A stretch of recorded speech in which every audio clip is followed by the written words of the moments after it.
They were only between the ages of 4 and 5 years old. 10 children smiling, laughing, wearing tiny backpacks with cartoon characters and packed lunches from home. It was supposed to be just a field trip a day to explore nature, to chase butterflies, and to learn about trees. But by the time the sun set, not a single child returned.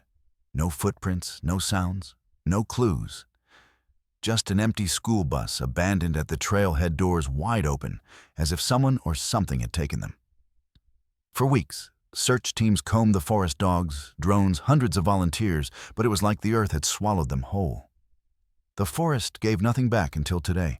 A hiker, deep off trail, spotted something caught high in a tree. A child's backpack, pink, faded and torn, hanging like a ghost between the branches. The name tag still intact. Ellie Ramirez. Nearby the ground, opened into a silent clearing. No birds, no wind, just silence. The kind that presses on your ears. In that clearing were 7 pairs of shoes, small, clean, lined up, in a perfect curve, like they've been placed there by someone who wanted them to be seen. And in the center, a circle of sticks woven tightly, almost like a nest, with markings that no one could explain. The hiker stood frozen, and then a soft giggle. Not playful, wrong. Distorted, faint but close. And for the first time since the class vanished, the forest whispered back. Brookfield Academy was the kind of school that rarely made the news, a quiet, well-kept private kindergarten tucked at the edge of sleepy New England town. It had been around for over 40 years, founded by a retired teacher who believed children learn best when surrounded by calm by nature and by people who genuinely cared. It served no more than 50 students each year, with small classes, bright classrooms, and an air of quiet predictability. Everyone in town trusted Brookfield. On May 4th, 2010, it was a clear Tuesday morning when Miss Danielle Wells, the lead teacher for the Buttercup class, stood outside the school's arched entrance holding a clipboard and checking names off the list. 10 kindergartners, all present. Their tiny backpacks bounced as they lined up, full of juice boxes, hand wipes, extra socks, and peanut butter sandwiches. Beside Miss Wells was Mr. Gregory Hensley, a soft-spoken science teacher who had taken classes on outdoor excursions to Larkwood Nature Preserve, more times than anyone could count. And with them was a volunteer parent, Gina, Matt's mother, to one of the little girls. Anna Larkwood was only a 40-minute drive away, a sprawling forested parkland used by schools for nature walks and by bird watchers for quiet observation. It wasn't wild exactly, not in a dangerous sense. It had marked trails maps and a small ranger station at the main entrance. The plan was simple: a 2-mile loop along the Willow Ridge Trail, a picnic by the creek, and a lesson on tree identification. The parents had been sent permission slips. The kids were buzzing with excitement. No one had any reason to worry by 9:20 a.m. The small school bus pulled away from the Brookfield parking lot and headed toward the preserve. The weather couldn't have been better, mid-60s breezy, with sunlight dappling through the trees. As they arrived, they checked in at the trailhead where Mr. Hensley signed the guest book with his usual neat script, Brookfield Academy Buttercup class. They started into the woods just before 10:00 a.m. Ms. Wells carried a whistle and first aid kit, and Mr. Hensley held the folded paper map and wore a compass clipped to his vest. He'd walked this trail dozens of times. He knew the way. About 20 minutes into the hike, the cell signals vanished. That wasn't unusual. It was mentioned in the field trip guide. Deep inside the preserve, reception dropped off completely, especially along the creek valley. They weren't worried. They had maps. And Mr. Hensley's confidence. He knew every split in the trail. He'd been coming here since he was a teenager by noon. The group should have finished lunch near the creek, but they never arrived. No one at the preserve noticed anything unusual. It wasn't crowded that day.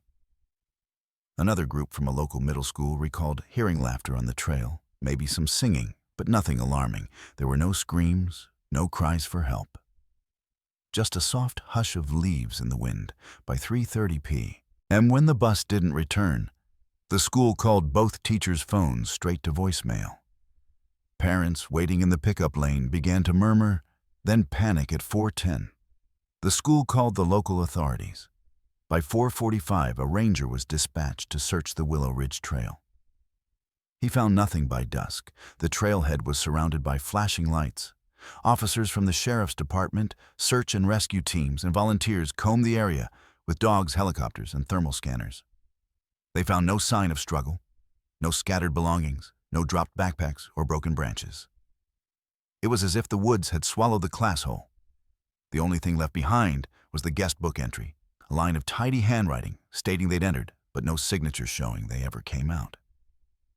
And so began the mystery that would paralyze the town for months, drawing national headlines and igniting every parent's worst nightmare. A simple field trip, a trusted teacher. 10 children gone without a trace.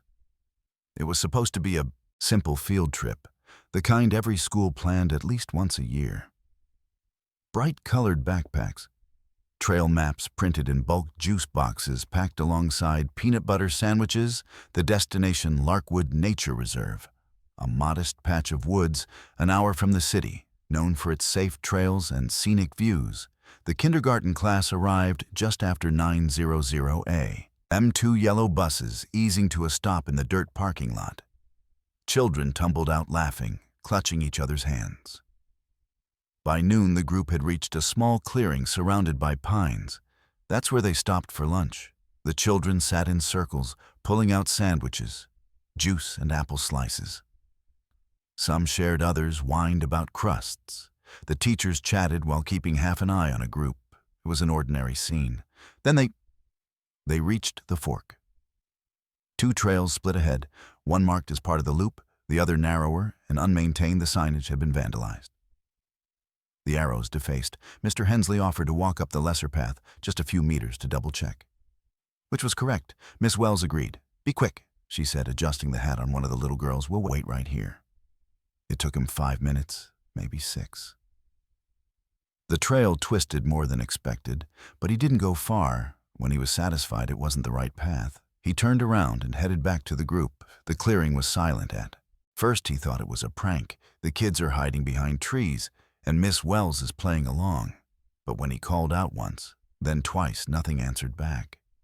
His voice sounded strange, swallowed by the woods. A cold sweat crept down his back. The lunches were still there. Half-eaten sandwiches, juice boxes punctured with straws. A few backpacks lay on the ground. A couple of jackets were tossed over a log, one with the sleeves inside out. There was no sign of struggle. No footprints rushing in any direction. Just a kind of quiet that didn't belong. He shouted again, louder. Walked the perimeter, no giggles, no rustling, not even a breeze. The clearing felt wrong by 100p. Mr. Hensley was running his breath-tight legs sore from slipping over roots. He made it back to the ranger station by 1:30.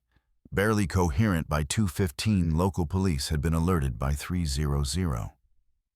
The woods were swarming with search and rescue. They combed the forest and lines. They used dogs, drones, night vision helicopters by nightfall. Nothing. No children, no teachers, not even Miss Wells's scarf, which had been red and woolen and easy to spot at 6:00 p. The sun dipped behind the trees. The air turned colder. The sound of leaves crunching under boot saws became louder than anything else. The search crews kept moving their calls, growing hoarse. But even they could sense it, that the forest wasn't just empty, it was hiding something. And whatever it was, had taken 10 children and left no trace. The search began the moment the first frantic call reached local authorities. A kindergarten class, 10 children and 1 adult, had not returned from their scheduled field trip to Larkwood Nature Reserve. What was supposed to be a short hike through a clearly marked trail had now spiraled into a chilling mystery. Within the hour, the preserve was locked down. By sundown, the largest search operation in the county's history was underway. Volunteers from nearby towns poured in, joining hands with forest rangers and police, forming lines, moving in sync and calling out names that echoed back, unanswered every path. Creek bed and cave mouth was combed with urgency, but the deeper they searched, the more unsettling the silence became. On the second day, searchers came across the first clue. A paper drawing caught in the branches of a shrub, fluttered faintly in the wind. Then another and another, a trail of crayon-colored sketches. Sunshine smiling stick figures. Trees, birds, each one damp but intact, leading further into the woods. They were spaced unevenly. Some lying in the dirt, others snagged by roots or bark. They looked like they had been dropped on purpose. 3 days in muddy terrain near the western ravine revealed something else: footprints. Tiny ones, unmistakably children scattered, and close together they led across a shallow creek, up a slope, and into a clearing. But then, without warning, they simply stopped. No return prints, no adult tracks. Just silent searchers stood there, baffled, studying the ground, the trees and the sky, looking for some sign of what could make a group of children vanish. Mid-step, the next clue was found a day later. A torn-up backpack resting near the edge of a ravine. It belonged to Ms. Wells, the kindergarten teacher. The contents were scattered: a juice box, a broken pair of glasses, and a roll call sheet with the first few names smudged and unreadable. But there was no blood, no clothing, no sign of a fall or struggle. Just a bag sitting there, like someone had carefully placed it for them to find. The forest was closing in around the search effort. More and more whispers replaced updates. The official line remained hopeful, but people could feel it. That creeping unease that something was deeply wrong. The woods had grown strange, too quiet. Radios sometimes cut out when teams moved too far from the base. Dogs would bark at empty shadows and refuse to go forward. Veterans of past search and rescue missions began to request reassignment. Theories began to circulate, first in hushed conversations, then more openly. Some said it had to be a large-scale abduction, a coordinated human effort, but others pushed back. How could someone take an entire class without a trace? Others spoke of the cave systems beneath Larkwood. Unmapped tunnels, hidden crevices. Could the class have fallen through into something deep underground? But why hadn't anyone heard screaming? Why no sound at all? And then there were the darker rumors. Locals spoke of the woods as cursed. An old legend of something ancient beneath the ground. A presence, something that didn't like being disturbed. They said people had vanished in that forest before. Just not this many and never this young. The official search went on for weeks. Every morning, teams went out every night. They came back with nothing. The search for the missing kindergarten class had stretched on for 7 weeks, but each day seemed to bring more frustration than answers. The initial optimism of finding the children alive had faded, and with it the belief that anyone would be found at all. The area had been scoured thoroughly, the woods combed for any trace, but there had been no signs, no footprints, no wreckage, nothing to explain the disappearance. The media had moved on to the next story. People had started to forget, but not the search teams. They were still out there, still trying, still hoping. Then one day a break came when a hiker stumbled upon something out of place, hidden in a remote part of the woods. Deep within the dense underbrush, the hiker found a strange indentation in the earth, a sinkhole barely visible to the naked eye, almost as if it had been waiting to be discovered. A call was made, and soon a new search crew was on its way to the site. At first, the location appeared to be nothing more than a small depression in the ground, but as they dug deeper, the mystery only grew more unsettling. They found a narrow passage leading down, hidden beneath thick roots and vines. It was so well camouflaged that it was easy to miss, unless someone had been looking for it. The moment the search team descended into the darkness, they were struck by the eerie atmosphere. The walls of the hole were smooth, unnatural. It felt like something had been carved out. And the more they explored, the more they uncovered. It wasn't just a sinkhole. It was an underground chamber, a place that had clearly been altered, though no one knew who had done it. In the deepest part of the cave, they found scraps of fabric, small pieces of brightly colored clothing. The unmistakable remnants of the children's uniforms. Toys were scattered around, some crushed underfoot, others abandoned. In haste, most disturbing of all, were the handprints on the stone walls, smeared with something darker than dirt. The prints were too small to be those of adults, but they were smeared in a frantic manner, as though whoever had left them had been desperate to escape something, or perhaps to reach something. There were no bodies. There is no sign of the children or their teacher. But the evidence of life underground was undeniable. Someone, perhaps several of them, had been down there for a long time. The air in the cave felt stale and stagnant, as though it had been undisturbed for weeks, if not months. The news of the discovery sent shockwaves through the community. What had happened to the children? How had they ended up there?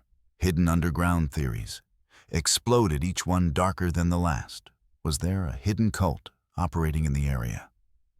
A secret group that had abducted the children for some unknown sinister purpose? Was it possible that the sinkhole had been used as a place to hide them, with a network of tunnels beneath the earth, where they could be kept away from the world? Or was the mystery even older? Had the area once been home to an abandoned mine long forgotten by the locals? Could the children have stumbled upon it during their field trip, accidentally discovering a place no one had been to in years? Maybe they had wandered too far, fallen into the shaft, and gotten lost in the tunnels beneath the woods. The possibilities seemed endless, but the most chilling theory involved Mr. Hensley, the teacher who had taken the children on the trip. And after, they all went missing. He was nowhere to be found. Some whispered that he might have been involved in their disappearance. It was hard to ignore the questions surrounding his behavior before the trip, rumors of him being distant, of his odd behavior in the days leading up to the field trip. Could he have been involved in something more nefarious? The authorities, overwhelmed with the discovery and the pressure to solve the case, began to consider each possibility. Investigators questioned Mr. Hensley's whereabouts, his alibi, and whether he had any ties to the area, but without solid evidence to point in any one direction, the theories continued to multiply in the weeks that followed. There were even reports of strange sightings near the site. People claimed to have seen figures moving in the trees at night, whispering voices carried on the wind. Others swore they heard children's laughter echoing from the woods, but when they investigated, there was nothing there, only the silence of the dark forest. As the investigation deepened, the authorities were left with more questions than answers. Had the children been taken? Had they been trapped there on purpose? Or was it just an unfortunate accident? And what role, if any, did Mr. Hensley play in their disappearance? With the strange discovery in the woods, it was clear the search for answers was far from over, and the mystery of the missing kindergarten class was only just beginning to unfold. The investigation into the disappearance of the kindergarten class had reached a critical point. The case was now cold, with little progress. Police, still desperate to find some clue, began to dig into Mr. Hensley's past, trying to uncover anything that could explain the mysterious disappearance. They discovered a chilling connection that had been overlooked before years earlier.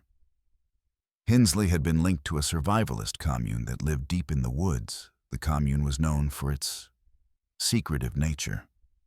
Living off the grid in remote caves away from society, members of the commune had a reputation for being reclusive, obsessed with independence, and fiercely protective of their way of life. This discovery set off alarm bells for the investigators. Hensley had been involved with this group during a period in his life when he had seemed to disappear from the public eye. But why had he kept this part of his past hidden? The police were now convinced that something much darker had occurred.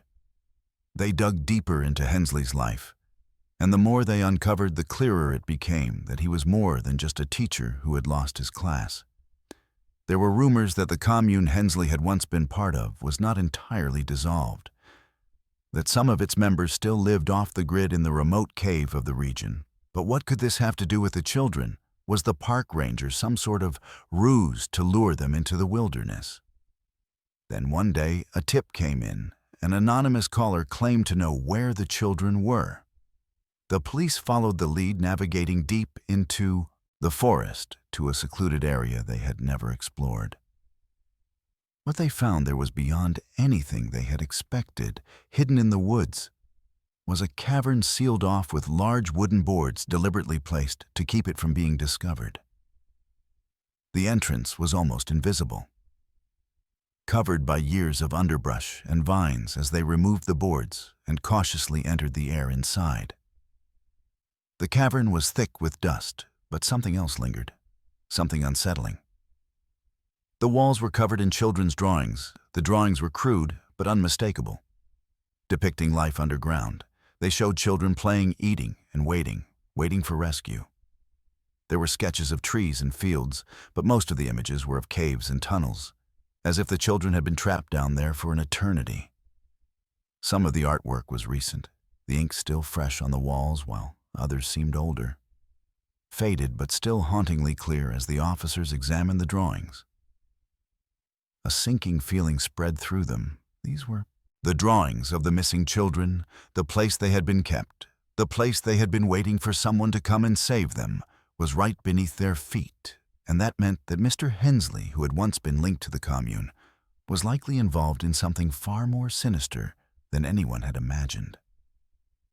Before the police could piece together the full picture, a final shocking discovery was made. Hensley, the man who had once been thought to be the only one who knew the truth, had vanished. He was nowhere to be found. His disappearance was swift and calculated, as if he knew the walls were closing in. All they had were his past ties to the commune and the unsettling knowledge that he had never been alone.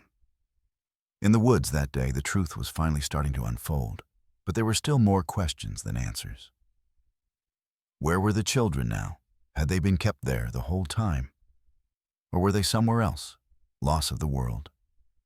And most chilling of all, who or what had been pulling the strings? From behind the scenes, the investigation was far from over, but one thing was certain. The woods held secrets far darker than anyone could have imagined. The emotional aftermath hit the town like a wave. Parents, once hopeful and optimistic, were now consumed with grief. The faces of the children were everywhere, on posters, on missing person reports, on the news, but those faces remained only memories. The reality that their children were gone began to set in, leaving behind a raw, aching emptiness. Every night, parents held quiet memorials at home. Lighting candles for the children they no longer held, they clung to the smallest remnants of their little ones. Pieces of art were from school, favorite toys left behind. One father placed a small toy car on the porch. A final offering to his son, who had loved to race it across the kitchen floor.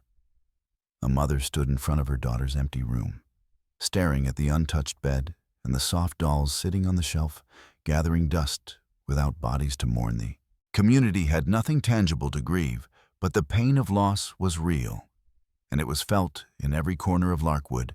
The air was thick with the weight of it all. The local media, ever hungry for a story, turned the disappearance into something of a legend. They called them the Children of Larkwood Preserve. It became a tragic tale of innocence. Lost, a mystery that no one could explain. For some, the children were angels. For others, they were victims of something more sinister. The press painted pictures of them as ethereal, lost forever in the woods, their spirits haunting the preserve. A vigil was held every week with candles flickering in the soft evening breeze, and at the center of it all, one simple gesture began to emerge. As the town symbol of mourning outside the school, a pair of shoes was placed for each child. A single empty shoe for each of the missing. Some were tiny, like those of a toddler just learning to walk, while others were a little bigger. Sneakers well worn from play, each pair was tied neatly and placed gently on the sidewalk, a heartbreaking reminder of the children who should have been running, playing and laughing. Not lost in the woods, the shoes became a ritual. Each parent in their own grief added a pair to the line that grew longer by the day. They were placed with reverence, with tears and hopes that their missing child would somehow see them, feel them, and know they were still loved. As the days turned to weeks, the town began to accept the uncomfortable truth. The children, their lives and their futures, had been stolen by something unseen. Something no one could fight. The memorials continued a silent testament to what was lost, but with each day that passed, the hope that the children would return faded, leaving only the emptiness behind. It had been an entire year since the heartbreaking disappearance of the kindergarten class. During what was supposed to be a simple field trip, the children and a teacher had vanished without a trace while visiting a nearby nature reserve. The van they had traveled in was found abandoned. In the woods, doors wide open, personal belongings scattered carelessly around. There was no sign of struggle, no footprints leading anywhere. It was as if they had simply vanished in a thin air. The search efforts that followed, where intense helicopters hovered over the vast forests, Search teams combed every inch of the area, and sniffer dogs were brought in. But no evidence ever surfaced for weeks. The town held out hope. But as days turned to weeks and weeks turned to months, the trail grew colder and colder. Nothing more was found. And the case quickly turned from one of hope to one of despair. The authorities had no answers. And the families of the missing children were left in agony, wondering what had happened to their loved ones. The town, once filled with sympathy and concern, grew quieter as time passed. The mystery of the missing kindergarten class seemed destined to remain unsolved forever then. Just as the town was starting to forget, a note surfaced.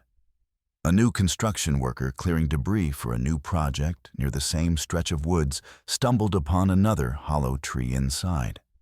Once again was a crumpled note written in crayon. Barely legible, the same haunting message appeared. "We're still here, please find us." The authorities, stunned, immediately launched another search, but once again nothing was found. No signs of the missing children, no new evidence, no explanation, and so the mystery remained. No one knew what happened to the children, and the notes offered no answers. Only more questions. Had the children somehow survived in the woods for all this time? Or was something darker at play, something far more sinister than anyone could imagine? The families of the missing children were left with nothing but those two cryptic messages. The authorities were no closer to finding the truth, and the town, once filled with hope, was now steeped in uncertainty. But who is responsible? What happened to the children, and why after all? This time, had no one found them? Stay tuned for the next part of this video. Perhaps, just maybe, the truth will finally come to light. Will the person behind the disappearances be caught? Could there be a light at the end of the tunnel? Only time will tell. Don't forget to like, subscribe, and hit the notification bell so you won't miss any updates on this chilling story. Share your thoughts in the comments below and tell us what you think happened. Could the missing children still be out there waiting to be